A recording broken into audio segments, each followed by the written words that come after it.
नमस्कार, सत्य हिंदी पर आप देख रहे हैं रात 8 बजे का न्यूज बुलेटिन और मैं हूं आपके साथ निकिता। बुलेटिन की शुरुआत करने से पहले एक नजर डालते हैं हेडलाइंस पर।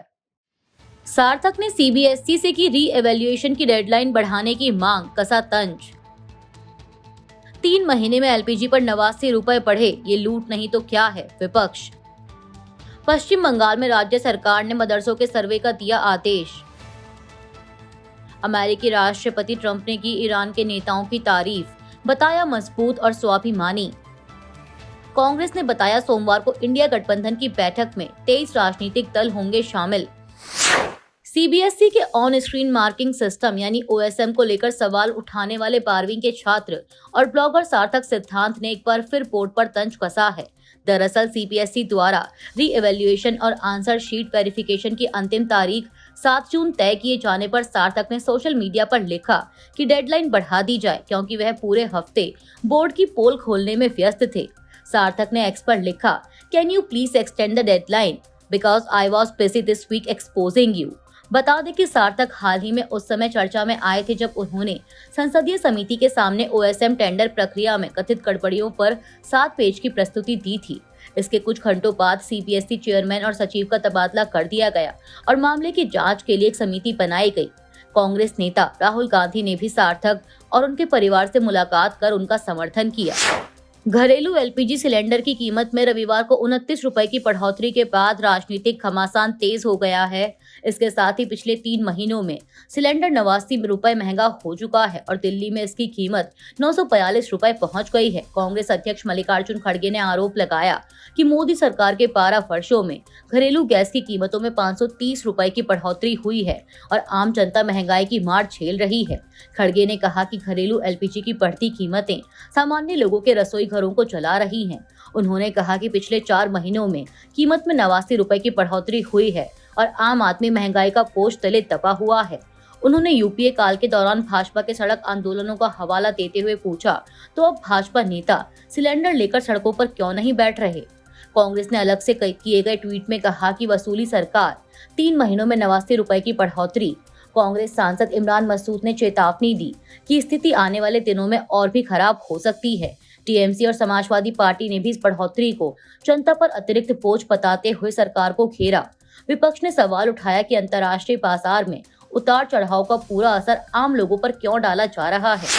घरेलू एलपीजी सिलेंडर की कीमत में 29 रुपए की बढ़ोतरी के बाद पेट्रोलियम मंत्रालय ने बयान जारी किया है। दरअसल दाम में बढ़ोतरी के बाद सरकार को खासी आलोचना का सामना करना पड़ा। विपक्ष ने कीमत बढ़ोतरी को जनविरोधी बताते हुए महंगाई बढ़ाने वाला कदम करार दिया, जिस पर अब सफाई देते हुए बयान में कहा गया है कि भारत में उपभोक्ता अब भी वास्तविक लागत से काफी कम कीमत पर रसोई गैस पा रहे हैं। दिल्ली में 14.2 किलो के घरेलू एलपीजी सिलेंडर की कीमत अब 942 रुपए हो गई है, जबकि इसकी वास्तविक आपूर्ति लागत 1600 रुपए से अधिक बताई गई। मंत्रालय के अनुसार प्रधानमंत्री उज्ज्वला योजना के लाभार्थियों को 300 रुपए की सब्सिडी मिलने के बाद एक सिलेंडर प्रभावी रूप से 642 रुपए में मिलता है। सरकार का कहना है कि पश्चिम एशिया संकट और होर्मुज जलडमरू मध्य में तनाव के कारण अंतर्राष्ट्रीय एलपीजी कीमतों में करीब 46% की बढ़ोतरी हुई है। भारत अपनी लगभग 60% एलपीजी जरूरत को आयात करता है। मंत्रालय ने दावा किया कि हर घरेलू सिलेंडर पर करीब 700 रुपए की अंडर रिकवरी सरकार वहन कर रही है।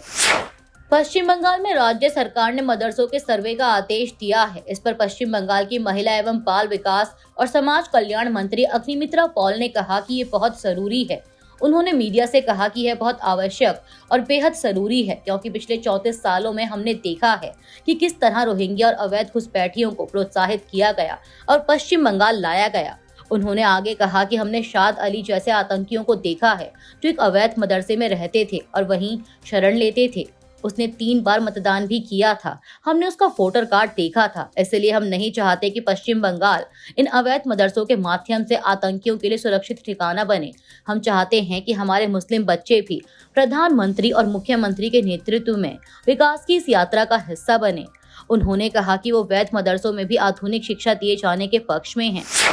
इंडोनेशिया के विदेश मंत्री सुगियोनो 8वीं भारत इंडोनेशिया संयुक्त आयोग बैठक में हिस्सा लेने के लिए भारत पहुंचे हैं। इस दौरान नई दिल्ली में उनकी मुलाकात विदेश मंत्री एस जयशंकर से हुई। दोनों नेताओं ने भारत इंडोनेशिया के व्यापक रणनीतिक संबंधों और द्विपक्षीय सहयोग को और मजबूत बनाने के मुद्दों पर चर्चा की। बैठक के दौरान जयशंकर ने सुगियोनो और उनके प्रतिनिधि मंडल का स्वागत करते हुए कहा कि दोनों देशों के बीच संबंध लगातार मजबूत हुए हैं। उन्होंने बताया कि यह संयुक्त आयोग बैठक 4 साल बाद आयोजित हो रही है और इस दौरान द्विपक्षीय रिश्तों में उल्लेखनीय प्रगति हुई है। जयशंकर ने यह भी याद दिलाया कि वर्ष 2025 में भारत और इंडोनेशिया ने अपने राजनयिक संबंधों के 75 वर्ष पूरे होने का उत्सव मनाया था। उन्होंने इंडोनेशिया के राष्ट्रपति प्रबोवो सुबियांतो के भारत के 76वें गणतंत्र दिवस समारोह में मुख्य अतिथि के रूप में शामिल होने का भी उल्लेख किया। विदेश मंत्रालय के अनुसार दोनों पक्ष रणनीतिक साझेदारी को और गहरा करने के उपायों पर विस्तार से चर्चा करेंगे। अमेरिकी राष्ट्रपति डोनाल्ड ट्रंप ने कहा है कि ईरान अभी तक युद्ध समाप्त करने के लिए किसी समझौते पर सहमत नहीं हुआ क्योंकि उसके नेता मजबूत और स्वाभिमानी हैं। हालांकि उन्होंने यह भी कहा कि तेहरान को आखिरकार बातचीत की मेज पर आना ही होगा।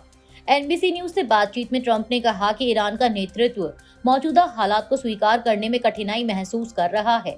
यह बयान ऐसे समय आया है जब अमेरिका ईरान संघर्ष चौथे महीने में प्रवेश कर चुका है। दोनों देशों के बीच युद्ध विराम लागू है, लेकिन होर्मुज जलडमरू मध्य के आसपास हालिया हमलों ने तनाव को फिर बढ़ा दिया।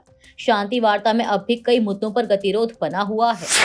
अमेरिकी सेंट्रल कमांड यानी सेंटकॉम ने कहा है कि मिडिल ईस्ट में तैनात अमेरिकी सुरक्षा बलों ने रविवार को 2 ईरानी ड्रोन गिराए हैं। सेंटकॉम ने एक्स पर लिखा कि आज मिडिल ईस्ट में तैनात अमेरिकी बलों ने ईरान के एक तरफा हमला करने वाले 2 ड्रोन गिराए। ये ड्रोन होर्मुज जलडमरू मध्य में अंतर्राष्ट्रीय समुद्री यातायात के लिए खतरा बन रहे थे। बता दें कि अमेरिका और ईरान के बीच युद्ध विराम लागू है, लेकिन दोनों देशों की सेनाएं एक दूसरे पर युद्ध विराम का उल्लंघन का आरोप लगाती हैं। कांग्रेस नेता राहुल गांधी ने रविवार को सीबीएसई की ऑन स्क्रीन मार्किंग सिस्टम यानी ओएसएम टेंडर प्रक्रिया में कथित गड़बड़ियों का खुलासा करने वाले 18 वर्षीय छात्र सार्थक सिद्धांत और उनके साथी निसर्ग अधिकारी की सराहना की। राहुल गांधी ने कहा कि इन दोनों युवाओं ने वह काम कर दिखाया जो बड़े मीडिया संस्थान और जांच एजेंसियां भी नहीं कर सकी। एक्स पर साझा किए गए वीडियो में राहुल गांधी ने कहा कि सार्थक 18 साल का है, पर सोच, साहस और सिद्धांत में किसी से कम नहीं। उसने और उसके साथी निसर्ग ने वो कर दिखाया जो देश के बड़े मीडिया हाउस खोजी पत्रकार नहीं कर पाए। सीपीएससी और सीओईएमपीटी की मिलीभगत को देश के सामने रख दिया। मोदी जी चाहते हैं हमारे युवा रील्स बनाते रहें, पकौड़े तलते रहें, सवाल ना पूछें, आंखें ना खोलें, पर इन बच्चों ने सवाल भी पूछे और जवाब भी ढूंढ निकाले। राहुल ने कहा कि देश के 18 साल का बच्चा सीबीआई से तेज निकला। नौजवानों की ये जीत सही मायने में सरकार की हार है। यही है भारत की असली युवा शक्ति, जिज्ञासु, जागरूक, जानकार। और याद रखिए, देश का भविष्य किसी के बहकावे में नहीं आएगा। विपक्षी इंडिया गठबंधन की बैठक सोमवार को दिल्ली में होने वाली है। कांग्रेस नेता जयराम रमेश ने एक्स पर पोस्ट कर बताया कि 23 राजनीतिक दल इस बैठक में शामिल होंगे। उन्होंने एक्स पर लिखा कि 23 राजनीतिक दलों ने सोमवार 8 जून 2026 को दोपहर 12 बजे नई दिल्ली के कॉन्स्टिट्यूशन क्लब में होने वाली इंडिया गठबंधन की बैठक में भाग लेने की पुष्टि की है। कुछ दलों ने अपने अपने कारणों से इस विशेष बैठक में शामिल होने में असमर्थता जताई है।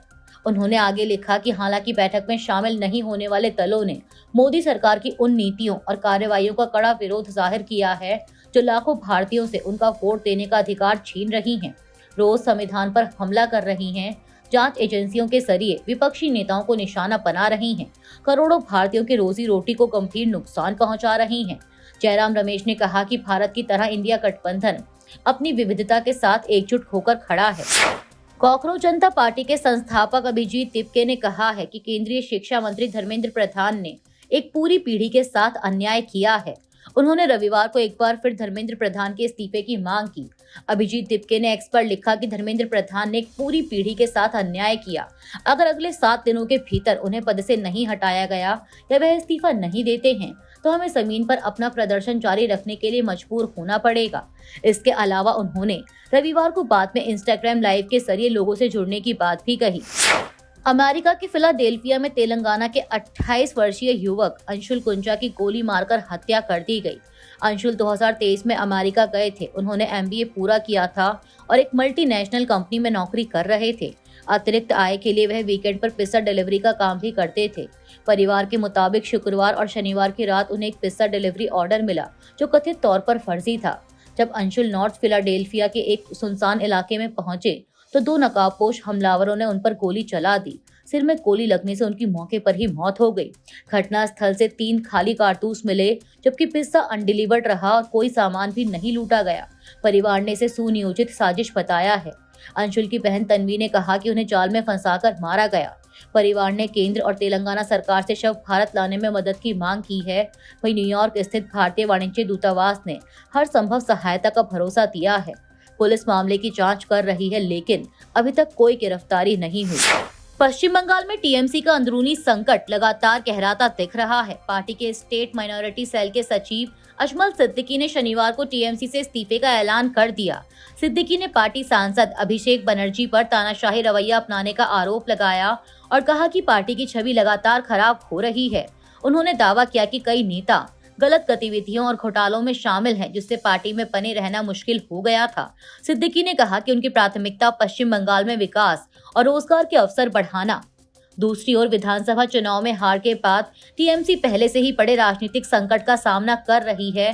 हाल ही में 58 बागी विधायकों को अलग विपक्षी समूह के रूप में मान्यता मिली है। वहीं ममता बनर्जी के आवास पर बुलाई गई बैठक में केवल 8 गैर बागी विधायक पहुंचे, जिससे पार्टी के भीतर बढ़ती असंतोष की तस्वीर और साफ हो गई।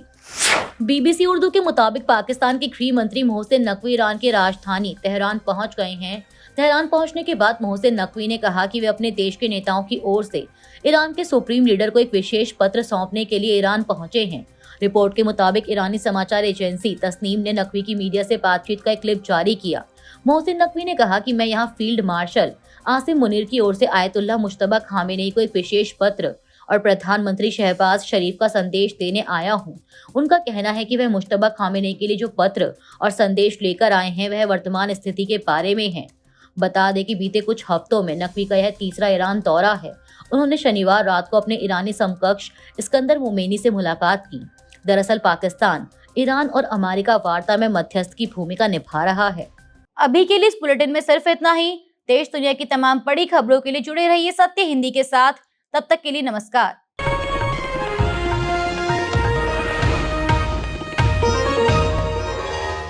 Copyright disclaimer under Section 107 of the Copyright Act 1976. Allowance is made for fair use for purposes such as criticism, comment, news reporting, scholarship, and research. Fair use is a use permitted by copyright statute that might otherwise be infringing.